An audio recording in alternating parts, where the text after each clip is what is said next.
বাংলাদেশ নারী ফুটবলের উজ্জ্বল নক্ষত্র ঋতুপর্ণা চাকমা আবারও ইতিহাস গড়তে চলেছেন। দেশের গণ্ডি পেরিয়ে এবার তিনি খেলতে যাচ্ছেন মিয়ানমারের শীর্ষ নারী ফুটবল লিগে। সম্প্রতি নিশ্চিত হয়েছে যে ঋতুপর্ণা মিয়ানমারের বর্তমান লিগ চ্যাম্পিয়ন ক্লাব আইএ ওয়াদি ডব্লিউএফসি এর সঙ্গে ৩ মাসের চুক্তিতে যোগ দিয়েছেন। প্রশ্ন হচ্ছে, কেন মিয়ানমারে যাচ্ছে ঋতুপর্ণা? মূল কারণ হলো আরো প্রতিযোগিতামূলক পরিবেশে খেলার সুযোগ পাওয়া।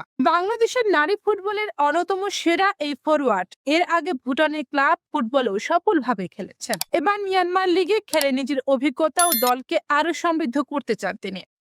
একই সঙ্গে তার নতুন ক্লাবও তাকে দলে নিয়েছে শিরোপা ধরে রাখা এবং এশিয়ার ক্লাব পর্যায়ে প্রতিযোগিতার শক্তিশালী পারফরম্যান্সের লক্ষ্য নিয়ে।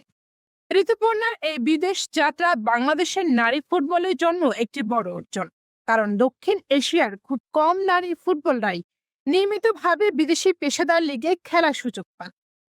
তার এই পদক্ষেপ বাংলাদেশে আরো অনেক বাংলাদেশি নারী ফুটবলারদের জন্য নতুন দরজা খুলে দিতে পারে।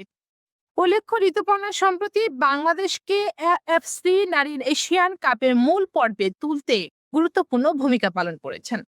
বিশেষ করে মিয়ানমারের বিপক্ষে ঐতিহাসিক জয়ে তার জোড়া গোল এখনো ফুটবল প্রেমীর মনে গেঁথে আছে। সে মিয়ানমারের মাটিতেই এবার ক্লাব ফুটবল খেলতে যাচ্ছেন তিনি। সব মিলিয়ে ঋতুপর্ণা চাকমার মিয়ানমার যাত্রা শুধু একটি ক্লাব বদলের খবর নয়, এটি বাংলাদেশের নারী ফুটবলের আন্তর্জাতিক অগ্রযাত্রার আরেকটি গুরুত্বপূর্ণ অধ্যায়। এখন দেখার বিষয়, মিয়ানমারের লিগে তিনি কতটা সফলতা অর্জন করতে পারেন এবং নতুন করে কতটা গৌরব বয়ে আনতে পারেন বাংলাদেশের জন্য।